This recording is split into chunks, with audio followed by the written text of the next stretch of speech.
song again. Play it again. Play it again. Good day, everybody. Good morning. Soon to be afternoon.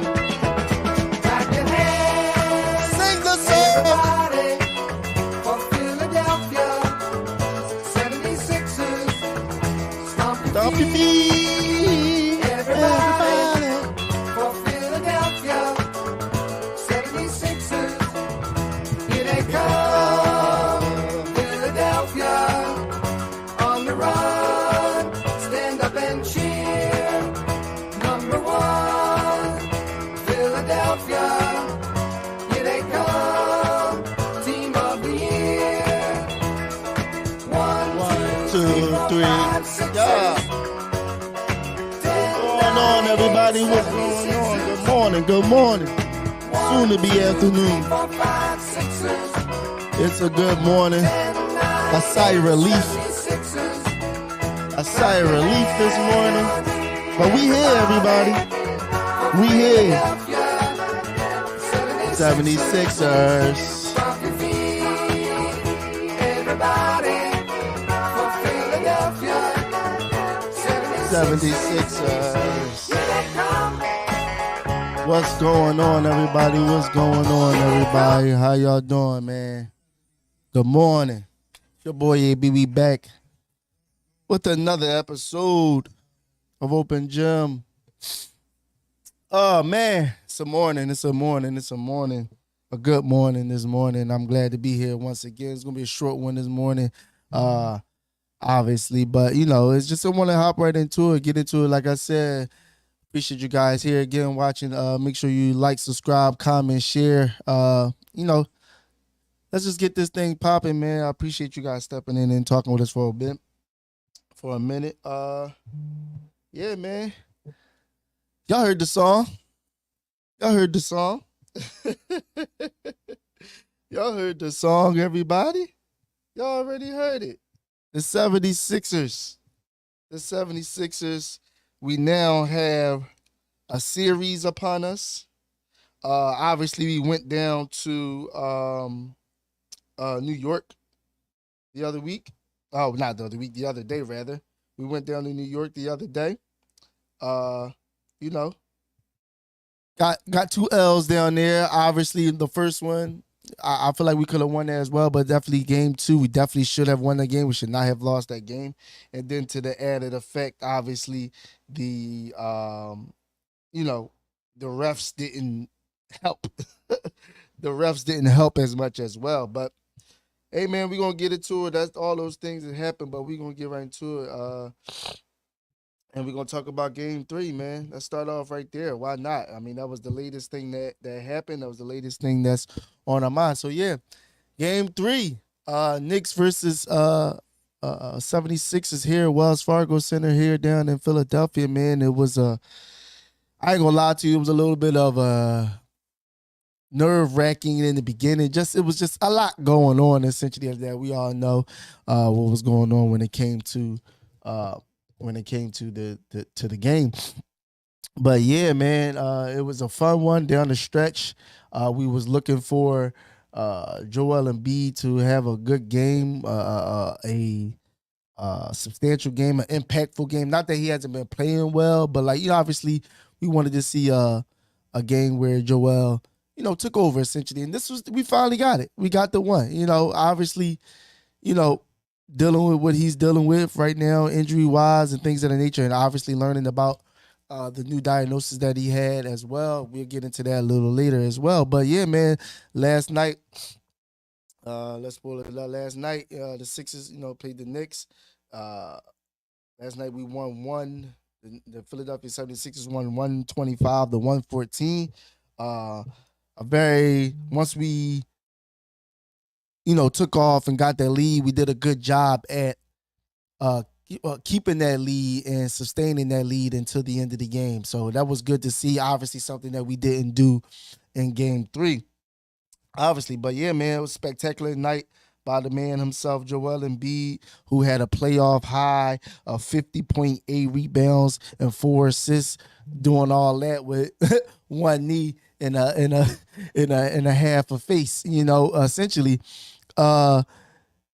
something I've preached and said for a while now, even before going into these playoffs, that if the knee is fine, as far as structurally sound, can't hurt himself, the doctors say he's good. Not saying he won't have some limitations and fatigue at times, and then even just it takes time to come back from, even though it might not have been considered a major surgery, it still was a major procedure. I look at it when you're talking about you sitting out for 2 months and then going right back into basketball action. So, so for me, I know it's been a lot of naysaying and things of that nature when it comes to Joel Embiid and in these playoffs. Is he still healthy? Is he, stuff like that? And like, I don't like to use is he still injured or healthy, because it's like, if you ever had a surgery, broken bones, and especially torn ligaments and things of that nature, it's a rehab process regardless. You know what I'm saying? So you got to think about, this man went to surgery, 2 months off, most of the time probably not doing anything much whatsoever but having his leg up, but then did a little, rehab conditioning. Right now he's in his rehabbing state, essentially, like that. So I look at that and I say that why is because I know people complain about him later on in games, how he starts to slow down. You see him limping a little more, and he doesn't have that lift. You got to think he's 280 pounds, 7'2", on a repaired knee, essentially, like that. And yes, you're going to get fatigue in your knee after a while when you haven't used it for 2 months, and you going right back into full sprint, full action basketball play. So I sometimes I know it's the internet. I understand people got to get the clicks, people got to get people talking. There's conversations, there's dialogue, and I'm not saying that unction or that thought process shouldn't be true as far as like, is he all the way healthy? Because what you see on the floor, you do see at times he labors at times, more so. But I say that only because more so is towards the later end of the game. Because if you think about it, obviously the condition as well. But if you think about it, conditioning. If you think about it, after something like that, you still got to strengthen the knee. You got to strengthen the ligaments. You got to strengthen the muscles around it and things of that nature. You're talking about running up and down the court at 280 pounds at 7'2". It's a lot of torque. It's, stopping and going. That's why you see moments where Embiid won't fully jump, or he fully won't plant their foot and turn and try to go defend. He's been getting better gradually. He picks his spots a little bit more better, because I have seen that, whereas like even towards the end of this game, in game 3, towards the end of the game, yes, he could barely run, but he's jumping more, trying to block shots, knowing he probably can't necessarily get there or anything like that. He's choosing the spots where he know, okay, this is a moment, this is a time where I need to, just exert that extra little energy, or even and in some cases even, just take that risk and sit there and trust my knee and explode and go get try to defend, try to move, try to get this bucket, things of that nature. So all those things come into play. All those things come into play, and I appreciate the fact that he does that. I do want to, before we go further into it, I do want to play this video, and I want to get y'all take on it as well. And I appreciate y'all stopping in. Obviously, it's AB. This is Open Gym. Just a morning hustle recap, essentially, for what happened last night. I'm gonna play this little clip from Joel Embiid, man. That's what I want to say.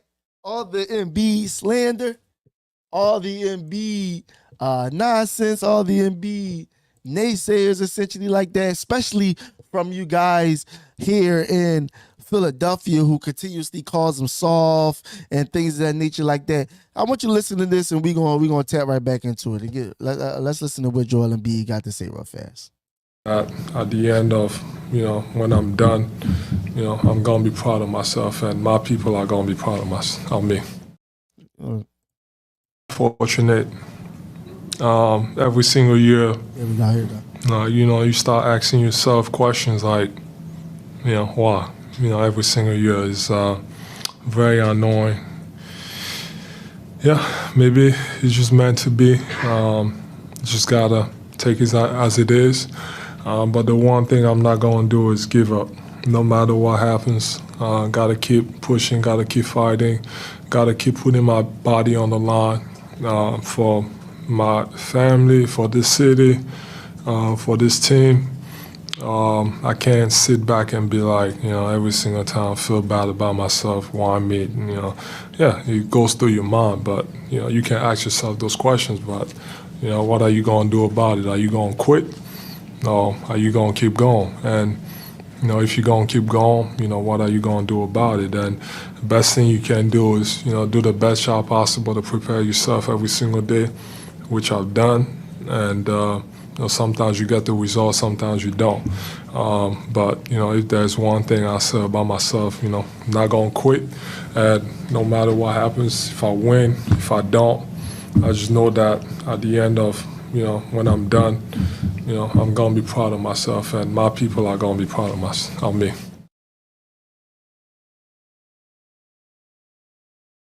What more can you ask for? Especially sitting here as a Philadelphia fan of our sports teams, period. We idolize people like Allen Iverson, who I love, who got me into basketball fully as far as ingratiating myself within the game. Who hasn't, for it is what it is, it didn't win a championship. But what do we talk about all the time when it comes to Allen Iverson? The grit, the fight, the putting it all on the line, the heart, if I'm hurt, I'm still going out there and give you 110%. We all seen the commercial of Allen Iverson back in the day when they showed literally every injury he has ever had, from the tailbone, from the finger, from the knee, from the ankle, from the shoulder, from the elbow. All those things that AI went through, Bubba Chuck went through, he played through it, which is why you got the rant, we talking about practice rant, because he knows what he gives you. He knows that he going to give his blood, sweat, and tears and his life essentially to this game and to this team. And that's what Joel Embiid is displaying and what he's showing right now. Joel Embiid has been playing essentially on one knee, now been diagnosed and has been revealed after last night, because we all seen it with the eye situation and everything like that he's been diagnosed with a mild case of Bell's palsy, which is something that affects the muscles in your face, cause paralyzation, no movement, sometimes it can even come from an infection or things of that nature. And me personally, in my life, I know two people within my life specifically who suffer from this situation. So it's definitely uncomfortable, and I definitely understand how he could have felt, the previous game when he was talking about he had his head down during the press conference. What kind of leader is that? Where it's just like something just happened to your face, you can't move, your looks weird. I understand the approach of like, hey man, I don't want nobody to see me like this. I don't even know what's going on yet, essentially like that. I don't want to, and even came out and said he doesn't want to put any distractions on the team with this new situation. But nevertheless, you have those two things going on, and you're sitting here and he scores a career high of 50 points, 8 rebounds, 4 assists, and hit 5 of his 7 3-pointers. Closed the game out defensively sometimes. Offensively, he was cooking from the elbow, sometimes in the post. I like the fact that Nick Nurse was sitting here putting him on like screens, pin downs that he could come off and just grab and dive to the rim. Just making it easy for the big fella, knowing that he's essentially compromised in a certain way. And it was good to see, essentially, just have him have that big or that breakout game, essentially like that. It was good for him to see, good for us and good for me, essentially, to see this in this series.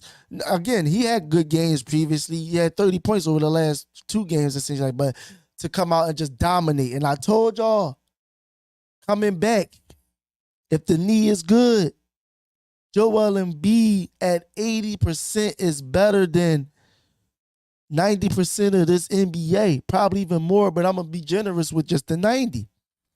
And you see clearly on this floor, even at his compromised state, Joel Embiid is easily the best player the best player on this floor in this series. Doesn't mean you're going to win it.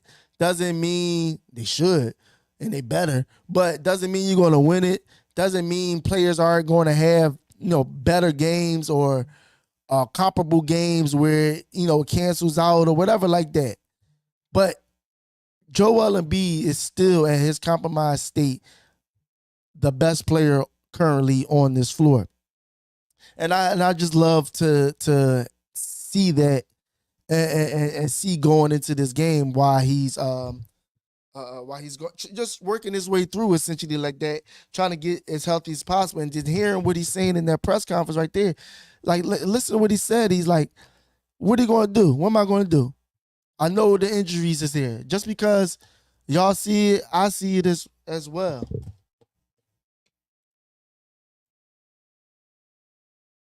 I see it as well. Give me 1 second, y'all. I'm having a little technical difficulties. Give me 1 second. I'll be right back with y'all.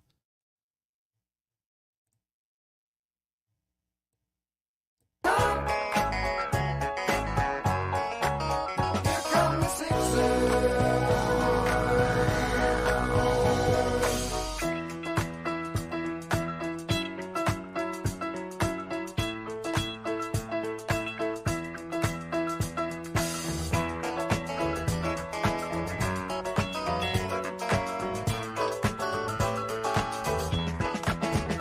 Clap your hands, everybody, for Philadelphia 76ers. Stomp your feet, everybody, for Philadelphia 76ers.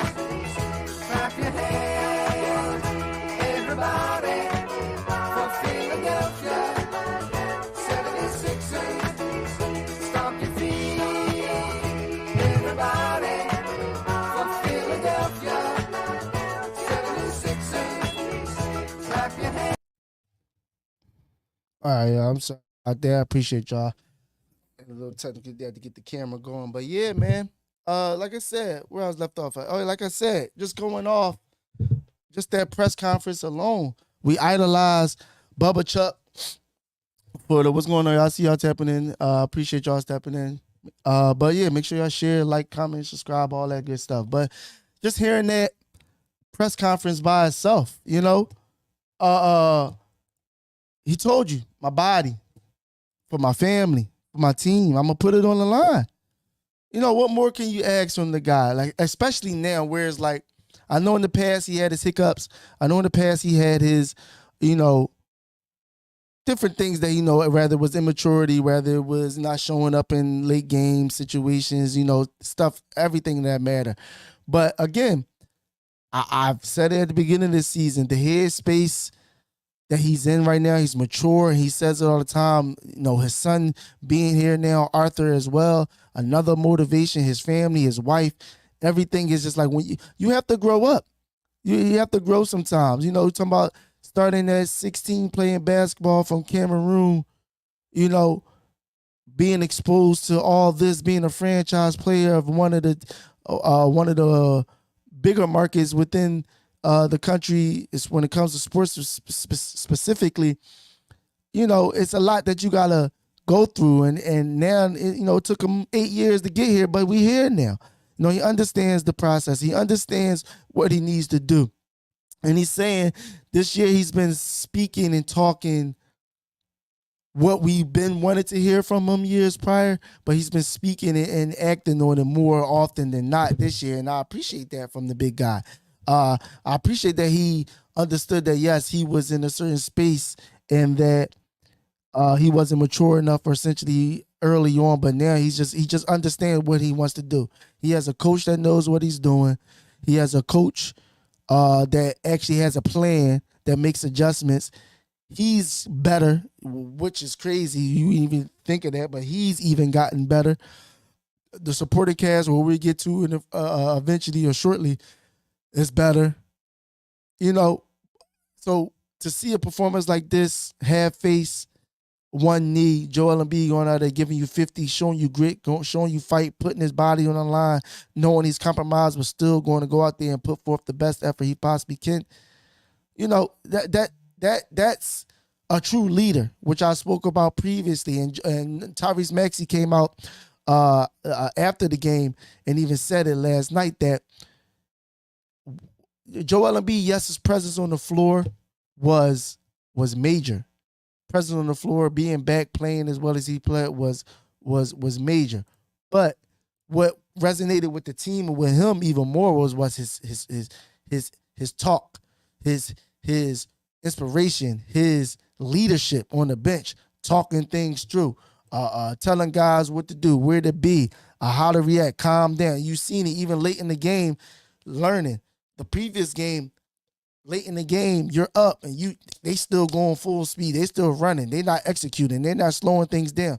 This game, you seen at the end of the game, as soon as we get a rebound, instead of running, hey, you saw Joel Embiid in the middle floor. Hey, slow down, relax. Time is on our side. We're up. It's 2 minutes left. Let's milk this clock. Let's get into our action.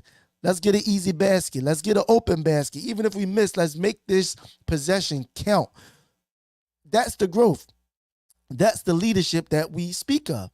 And as much as we love Tyrese Maxey, and he had a one little moment last night as well that was eclipsed what I'm speaking about late in the game. We've seen Maxey come off a screen full speed all game, but some reason late in the games, it's always this dribble off the foot action goes out of bounds, another turnover. Gratefully, it didn't bite us in the butt because we played good enough defense down at the other end. They missed a shot, so the possession wasn't a disaster. But at the same time, these are the things that we're speaking about. These are the growth and the leadership that we're speaking about. He's seeing that, knowing like, hey, you know what? Let's slow this thing down. Let's get into an action. Let's show these guys that we're ready for this. Let's show ourselves. Forget the guy. Forget the other team. Let's show ourselves that we got this, and they can't rely on the fact that us imploding, because it's crazy. Even during the broadcast, I forgot the commentator. Can't think his name right now. Ex NBA player. He even said it like the Knicks. And I think he actually used to play for the Knicks, but the Knicks. Just stay close and just wait for Philly to implode. They're going to do a good job of doing that. Whereas like, no, let's learn from our mistakes and let's get better. So now we have a series, people. Series is 2-1. One more game in the footy, in Philly. Let's try to even this series up. Going back to New York. The way they scheduled it out, we won't be playing till Sunday, so that's actually good. So instead of just a 1 day rest Embiid he gets 2 days in between the next game. So I appreciate that aspect of it as well. So we get a little more healthier or more energized and be coming into game 3, possibly tying that thing up and getting ready to go back to New York and try to steal one and come back home and win it in game 6 and move on to the next series. But we'll get there when we get a chance. But yeah, man, Joel Embiid, 50 points, 8 rebounds, 4 assists, 5 for 7 from 3. Spectacular night. Put his stamp on this series. Let's try to keep it going. Obviously, we all know the great shooting that the Knicks were on the first 2 games wasn't going to. I love the NBA about this aspect of it. It has its way of evening things out as the series progresses.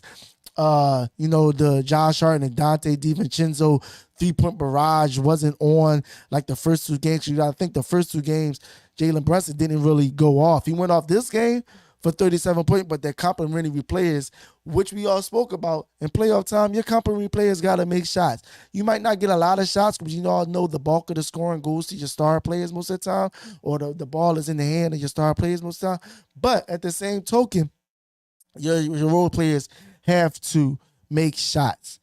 And speaking of role players, let's get right into it. I tweeted this a little while ago. It's actually during game 2. Actually, game 2, I tweeted this in game 2. And I want to put this up here real fast. I was, obviously I was a little upset, but also where the heck is the Sixers role players? Why has Nurse shortened the roster this much that you can't give guys like Campaign Council a few minutes? We need some energy and hustle. And clearly Kelly, Buddy, and Tobias is just not cutting it. Let's get into last night. So last night in game 3, the 76ers and Nick Nurse, he must have read my tweet. He finally had to do something different. Kelly was a little better of a game. Tobias, it's a lost cause for me personally when it comes to Tobias. We all know he's a good guy. I understand that. I'm not going to go through all that again. But on the court, missing layups again at the rim, just bonehead things that's going on. I'm thinking the pressure of knowing that this is potentially, not even potentially, we all know there's no way Tobias is coming back. So knowing that is coming up on the horizon, I feel like that's playing into the effect of his mental as well. Buddy Hield, great start, but hasn't came to fruition like he needed to. Needs to, still missing open threes. His minutes has been dwindled. But again, in a series like this, it's not about finesse. It's about the hustle. It's about the grind. It's about the energy. And I said it in the tweet. I'm going to read it again for you one more time. Where the heck is the Sixers role players? Why is Nick Nurse shorten the roster this much that you can't give guys like Campaign and Ricky Council, that's who Council is, I'm sorry, in a few minutes to add some energy and hustle? And one of my best quotes of the night last night was from Campaign, who got 15 minutes and scored 11 points, 1 rebounds, and 3 assists, and hit 3 of his 4 threes. In the quarter of the night, he said last night was that rang bells for me was the fact of energy doesn't take effort. It's just something. No, energy only takes effort. Rather, I'm sorry. It's something that you gotta do. You gotta want to do it. You don't need skill. You don't need all this intellect, and that's why it's called a team sport. You have your stars, but you gotta have the spot up shooter. You gotta have your slasher. You gotta have your guy that's gonna bang. You gotta have your tough guy. You gotta have your energy guy. And Campaign came in and gave that instantly. This is what I mean. The old coach here would have never did such a thing. He would have kept that 7-man rotation and ran it out there ran it to the ground. But this is what you need. They got a guy coming in, a young guy coming in, and McBride, that torched us the first 2 games. Hitting threes, giving the energy, extra effort on defense. That's what we needed. And you've seen it come to fruition. And Nick Nurse implemented him starting the second quarter, and it gave us the craziest boost. Before he hit this third one, he hit 2 threes in a row, making some great assists and passes to Embiid to get and 1 fouls. You can't be afraid to inject some life into a lineup if the lineup doesn't have life. You can't keep trucking a guy like Buddy Hield out there, who I appreciate Nick Nurse for even doing this. Buddy Hield played 3 minutes. He couldn't do it anymore. He had to go to somewhere else. He had to.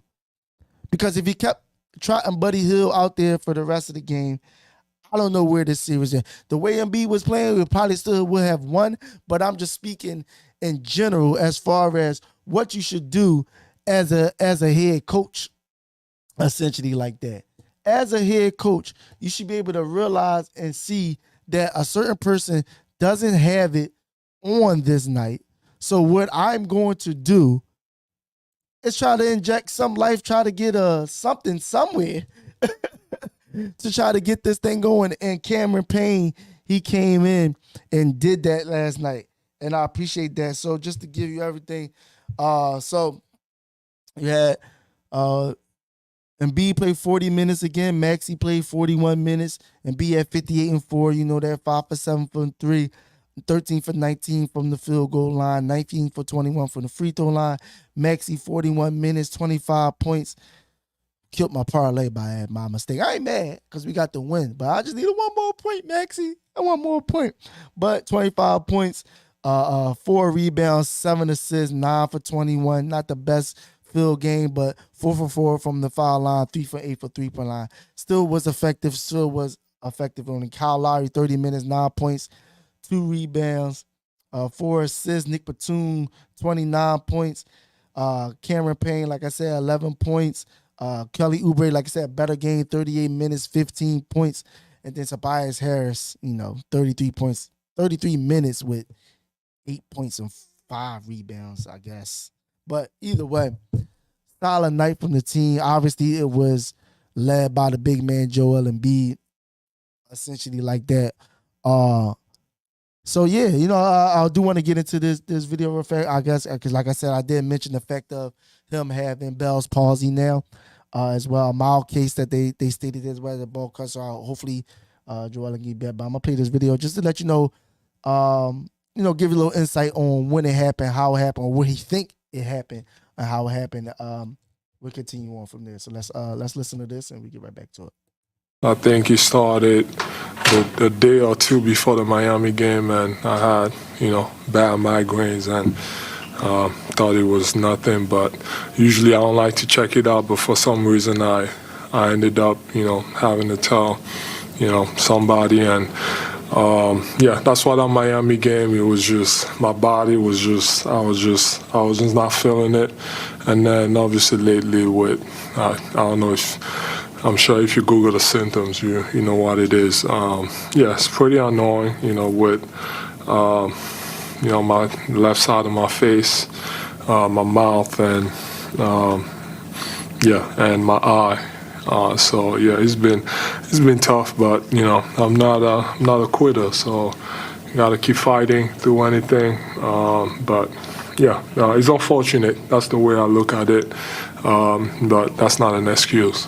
Gotta keep, pushing. So there we go. Joel Embiid letting you know. I mean, obviously diagnosed with Bell's palsy. Looked like he said it started the game 2 days prior to, a day or two prior to the Miami, having migraines and things of that nature like that. Hey, like I said, I know people, they're living fully functional lives. Obviously, it affects the face. Some people recover fully. Some people recover a bit where it's better, but it isn't fully there. You still have some droopage and stuff. And come to find out, it's not just the eye. It's literally the whole left side of Joel Embiid's face. As you can see, he can't blink with the left eye. As we all seen the videos of the crazy actions with it. And then obviously I seen it last night even more when he's talking is more curved in this way, and I realized like, oh, this actually might be Bell's palsy. I ain't a doctor, so I didn't want to diagnose it that, but just knowing who I've known in my life and seeing the side effects of it and how it looks, it just looked like that once I seen it when it was playing during the game. When I seen him playing during the game. So yeah, man, Bell's palsy, one knee, 50 points, 8 rebounds, 4 assists, 5 for 7 from 3. It don't matter. And he said it in the other video. I'm gonna give it all. And I appreciate that from Joel Embiid for sure. So definitely looking forward to game 3, which will be Sunday, I believe. I think we have the 1 p.m. game at this Sunday. So definitely looking forward to that. Hopefully we can go down there and tie that game up, tie this series up, going back to New York. And like I said, the 2 days off prior to the game coming, I love that. The rest for Embiid to be able to do something like that. So I'm looking forward to this game. I'm looking forward to us tying this series up because I believe we will. We will. He said it. I'm going to believe it. My star players sit there and say we the better team. We should be up 2-0, but we're going to win this series. I'm going to rock out with that. What else do you want your star player to say? We're going to lose? We're going to not win this series? Oh, it's over because we're down 2-0? No. So let's go out there, let's execute, and let's play this game, and let's go even this series up, heading back to New York. So I love what I seen last night from him. I love what I see from Campaign. Hopefully Nick Nurse continues that, not saying it has to be on the regular, but hey, if you think you need to put him in there, don't hesitate. Because again, obviously, if tomorrow night Buddy Hield is hitting from three, not tomorrow, but Sunday, if Buddy Hield is hitting his shots, it might not need a Cameron Payne. But then again, you can still probably insert that as well. Another ball handler. I know Maxey and Kyle Lowry has been doing the bulk of the ball handling. But Cameron Payne's another ball handler you can put in there. Maybe him running the second team with Buddy Hield and Maxey instead of Lowry is, you never know. You never know. So I'm just glad that we have a coach and a head coach that's sitting here willing to take the quote-unquote risk to be able to play somebody knowing that we need something. Because if not, who knows what this game would have turned out to be. I don't believe we would have lost because of how great Embiid was playing. But essentially, who knows how this game could have went if that now could happen? Because again, I read the points that was given out. It's not like we scored around the game like the first two games the Knicks had. We're talking about everybody in single digits, but 4 people, and that's Embiid, Maxey, Kelly, and Cameron Payne. But you can't really win off that every game because Embiid's not gonna give you 50 every night. So that was literally half your points. We scored 125 points. So he scored 50 of that by himself. Then to add 25 from Tyrese Maxey, and then 15 from Kelly and 11 from Campaign. Everyone else, you're talking about 3 from Paul Reed, 4 from Nicholas Batum, 8 from Tobias Harris, 9 from Kyle Lowry. It's a winnable game because of what Embiid did, but at the same time, it wasn't enough because then you look at the other side, you had OG Anunoby, 17 points. Josh Hart still scored 20 points. Hartenstein, the center, 14 points. Jalen Brunson, 39 points. Dante, and then after that, you had everyone scoring single digits. But again, still more well-rounded. OG Anunoby scoring 3 of his 4 threes. Josh Hart, 4 of his 8 threes. Jalen Brunson, 3 of his 7 threes. McBride, 2 of his 4 threes. Bogdanovich, 1 of his 3 threes. So they're still hitting at a good clip. But at the same time, it's like you ain't going to be able to win going down the stretch of these games. But again, for last night's game and last night's game specifically, I appreciate what Nick Nurse did and what he implemented at that moment, knowing we needed a boost of energy. And I love Campaign for just staying ready. Because that's another thing. I know guys can sit on the bench and really sit back and, I'm not playing. I ain't going to never play. So I'm going to just chill. I'm going to twiddle my thumbs. I'm going to see when I'm going to eat the night, all them things like that. No. Stay ready. Stay ready so you don't have to be ready once you're in that game. And Cameron Payne was ready for the bright lights, and he showed why he's a veteran in this league. And he's actually showing the worth he has when we even made the move to even bring him over here. So let me get into this, and we're going to move on because we got some Eagles stuff I want to get into as well. The New York Knicks, we all come into this series, we want to be physical. It's going to be tough. And even the Sixers know that as well. We want to be physical. We want to be tough. They want to, grit and grind and, all the different things like that we speak of that the New York Knicks are going to bring to the table. And it just blew my mind. Obviously, we all know the play that happened with Mitchell Robinson. He went up for a dunk. Joel Embiid grabs the leg. He comes down wrong, hurts his ankle a little bit. Hey, listen, they wanted a flagrant 2. They wanted him kicked out. They wanted him not in the game for the rest of the game. Joel Embiid said it was more of a situation where he wanted to protect himself. He even mentioned specifically going back to that Golden State game that guys tend to just want to fall on him when he's on the ground and he gets the short end of the stick.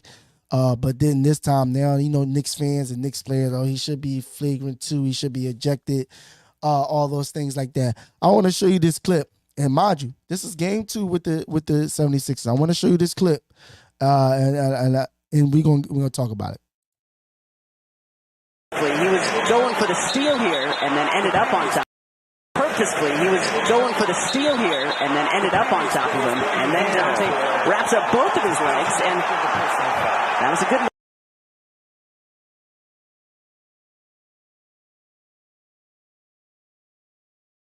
I'm going to play this one more time. Just one more. I just need y'all to really just analyze this and look at this. This is game 2. This is game 2, everybody. This is game 2. Let's look at it. He was going for the steal here and then ended up on top of him. And then Dante wraps up both of his legs, and that was a good one. So, Joel Embiid is dirty. It should be a flagrant 2. He should have been ejected from the game. Dante DiVincenzo, what is that? And mind you, Dante DiVincenzo, Josh Hart, same people who was speaking on this as well. What's that? What is that? Is that not dirty? Should you not have been assessed a flagrant 2? Should you not have been kicked out of the game? See, what's the saying? Don't throw rocks at a glass house and try to hide your hand or whatever that is. Yeah, I'm not good with those sayings, but y'all get my drift. Or don't call the kettle black. Look who's calling the kettle black, essentially. You know, you can't sit there and speak on things like y'all down that bad. That lets you know the impact Joel Embiid has when he's on the floor and when he's not on the floor, even at the state that he's in right now. So you're going around saying a man should be ejected and kicked out. And granted, whatever. As a Sixers fan, we glad he didn't. But you can't sit there and say something like that and literally days prior, you did the exact same thing. You did the exact same thing. Grabbed both Kelly Oubre's knees. Not even one. Embiid just grabbed one. But again, you grabbed both of Kelly Oubre's knees and did the alligator roll. You ever seen the alligator when he catches his prey, snaps down on it, starts spinning because he can tear the limbs off of him and kill him? That's essentially what you did. But Embiid is dirty. Flagrant 2 should be ejected. All those things. But when you literally did this 3 days, a couple days prior. Let's keep the same energy. Let's keep this. Y'all want to be tough. Y'all want to be gritty. Y'all want to fight and do all this tough guy stuff. Then let's do it. Let's do it then. And it's a video of Joel Embiid after that incident. Dante DiVincenzo called himself running up to him and pressing him essentially for what he done. And I know it was after that play, but I love the fact that Joel Embiid ain't stepped down and told him straight to his face, what you trying to do? What you trying to do? Because at the end of the day, man, y'all talking all this stuff, and I love that because it sets a precedent. It sets a precedent for himself. It sets a precedent for this team and his teammates. Too many times in the past, the 76ers has been punched on, has been punched around, has been called, soft or whatever it is. So this is new for us as fans, and it should be something that they should implement. That no, we're not going to take you punching us. We're not going to take your BS or your quote unquote tough guy antics. If y'all want to go at it, let's go at it. And we all know we watched the Sixers for years. We were soft as baby tissue in the past in certain moments when it's like, no, buck up, let's do it. If this is what we trying to do, then let's have this series and let's do what we gotta do. And I appreciate Embiid for even stepping up doing something like that. I appreciate that wholeheartedly because at the end of the day, Joel Embiid is the tone setter rather to this team. So if he's going out there fighting, that only can ingratiate himself and motivate and energize this team as well. And Max even said it the whole night. Embiid was talking. Yes, his impact on the floor was there last night as well, but they appreciated, the team appreciated, the players appreciated, the coaches appreciated the fact that Embiid was very vocal. His leadership was coming to fruition, bubbling over, getting guys ready. So I appreciate that wholeheartedly. But come on, Josh Hart. You can't be talking and saying certain things and doing crazy things. He was going for the steal here and then ended up on top of him. And then Dante wraps up both of his legs. Come on, both legs? That was a good both legs?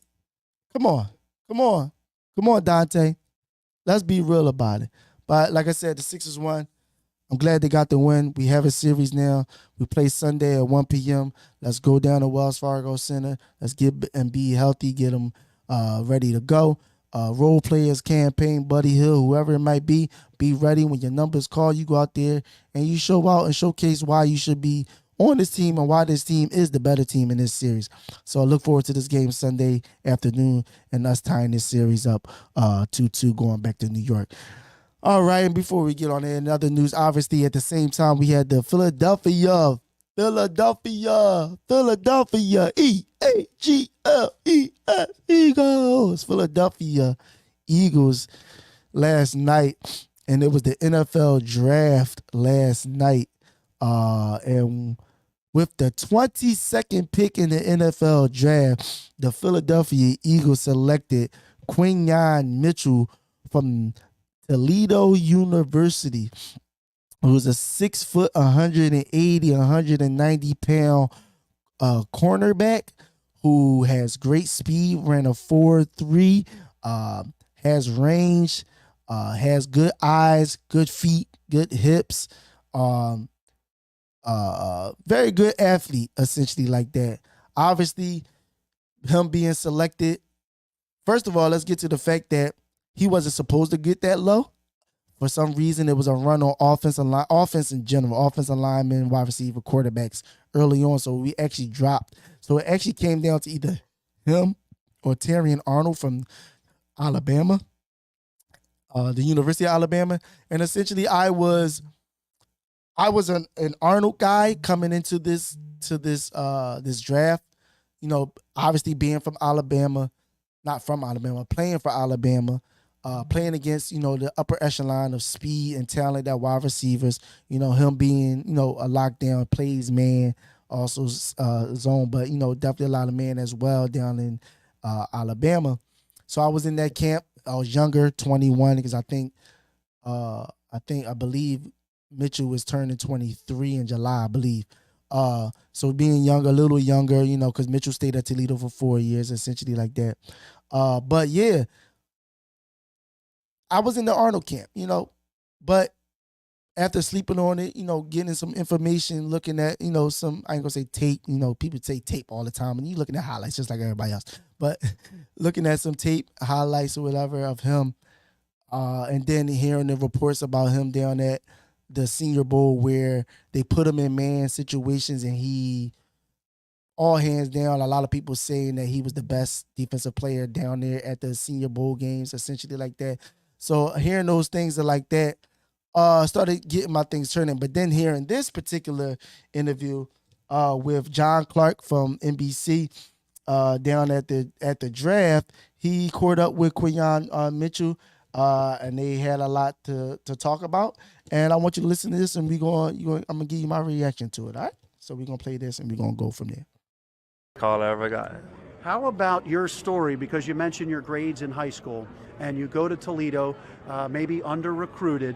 What did you prove to everybody, you think, at Toledo and the Senior Bowl? Yeah, just perseverance, just going through that situation, coming out of high school. Everybody left me. Everybody forgot about me. So just coming and just persevering and just working hard. So, yeah. Do you still have that chip on your shoulder? I will always have that chip. No matter how I went, how low I went today, I'll always have that chip on my shoulder. So I don't know if you know this. You may know this, but Nick Saban revealed tonight that at Alabama, the transfer portal, the number one guy they were waiting on to see if he would enter the transfer portal was you. Oh, for real? He said that. So you decided to stick with Toledo. Yeah. How come? Just money and other opportunities, they're just not bigger than relationships. Relationships I had at Toledo, they're just so strong. So that's why I stayed. I love those guys. I love everybody in the organization. So just the relationships.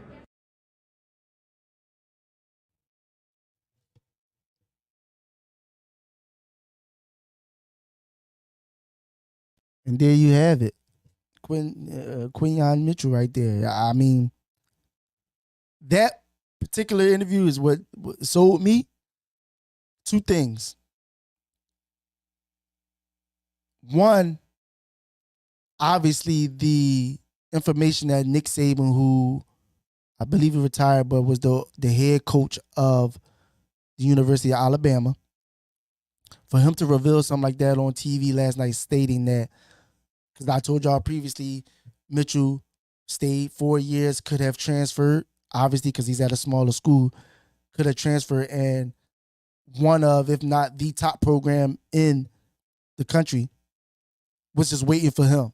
So that right there lets me know that the notion of him not being able to play man, because obviously the knock on him is that at Toledo they play all zone. Nothing was man to man, which man to man is different because man to man, you eyes are not on the quarterback. You can't see the ball. You're guarding the man. You got to have instincts to be able to win the turnaround, win the break, win the cut, things of that nature like that. Whereas zone, you're sitting back watching the quarterback, watching the ball, watching his eyes. And, you're just playing a zone essentially like that. Area on the field essentially like that. So something like that obviously is a red flag, knowing that we are going to play zone, but then there's moments where you need to be able to play man as well. But seeing the fact that Alabama, like I said, one of the top programs in the country, wanted that guy, lets you know that the ability is there. That if he's coached up right, if he's taught right, if he got some guys like Darius Slay, big play Slay, who he also mentioned that he models his game after big play Slay, that this is a good space where he can still develop, that he's still going to be suitable for the NFL to be able to play. Because again, he already has the athleticism and the speed. He's a good tackler. He ran a 4.3, so he's going to be able to keep up with these guys like that. But then second hand, the relationship aspect that he spoke of meant a lot to me. And I say that because one thing the Eagles organization has preached and is a part of their culture altogether is that it's a certain mentality that they want. They want work ethic. They want continuity. They want to build a family and a relationship. They want this team to be cohesive in every aspect. And that rung bells because he just said it in the interview with John Clark that when the Eagles, the beginning part wasn't there. I'm sorry. The beginning part wasn't there in the video, but the reason why he ended up at Toledo and not at a higher school is because coming out of high school, his grades wasn't the best. So Toledo took a chance on him and brought him in. And that's why he speaks on the relationship aspect. Because after a couple years at Toledo, obviously he was becoming great at his position, heavily touted, known all over the country. Everybody wanted him. I just told you, Alabama, one of the top schools in the country, wanted him, and they was waiting for him to enter the portal because they wanted to bring him home. But he stayed at Toledo because the simple fact that they took a chance on him, the simple fact that they worked with him throughout his whole college career to make sure his grades was cool, make sure he's a better person, developing him, teaching him, all those things like that. Things like that matter. Things like that matter as far as when it comes to your character and who you are. The Eagles are a very character-based team. Obviously, you have your people that come in that you still take chances on because the talent is just that great. But you think of guys like Devontae Smith, character guy. N'Kobe Dean, character guy. You know what I'm saying? Even the guys like Kelly Ringo, who's a younger DB, who came from Alabama. We all know they're going to have character. Nick Saban didn't play that. Character guy. Fletcher Cox, character guy. Brandon Graham, character guy. Jason Kelsey, character guy. Jalen Hurts, character guy. You know what I'm saying? These are the type of people they like in their locker room. These are the type of people that keep locker rooms together, even when you have, different aspects of things that's happening that's going on. So I love that aspect of it even more because I know I got a guy that's coming in that's hungry. The guy's a chip on his shoulder. He felt like he's been slighted. Even he had his issues being young in high school. He felt like he was being slighted, knowing how great he could be. So that turned me around. That got me diving into him and really, no diddy, pause, whatever you want to call it. But it got me looking at him even more like, hey, man, this might be a guy that really can turn into something. And sitting behind a guy like Darius Slay, whether you like it or not, whatever like that, he's going to learn. Because, again, longevity was Darius, big play Slay is 30-plus years old. He's still playing at a high enough level to be in this NFL and was an all-pro last year, Pro Bowler last year. So I love the pick. Obviously, we have the draft coming up tonight, round 2 and 3.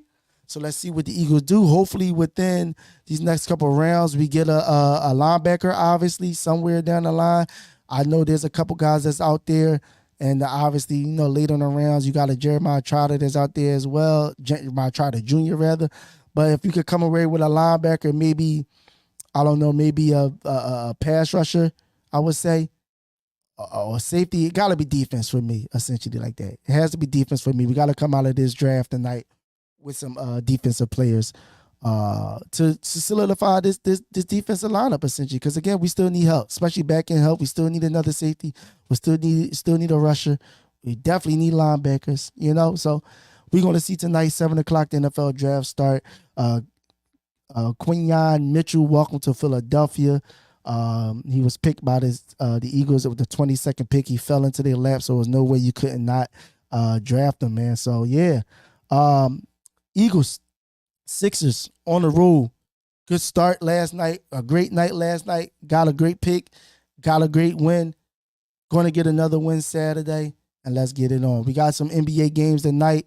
We all know last night the Lakers lost again. So they're down 3-0. We know the Magic, they won their game. So now that series is 2-1. So that's just, the East is starting to shake out and get, these series are starting to really, happen. Like the Lakers about to be swept again, but like these series are starting to happen. So these series might be strung out a little longer in these series. So we're going to see how these games play out between tonight and Sunday.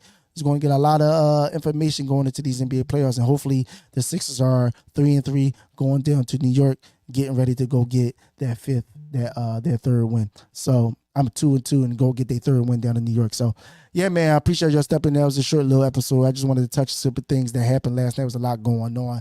I appreciate you guys stepping in. Again, this is Open Gym. Make sure you like, comment, share, subscribe. Obviously, if you got any comments, concerns, you got any grievances you want to air out, your displeasures you want to air out, anything that neighbor, you see it at the bottom of the screen. Call the number, leave a voicemail. We get to your voicemails. We'll air it on the show, whatever it might be, to get the calls in. 267-630-3828. Definitely hit it up. We'll definitely tap into that. Give me 1 second here.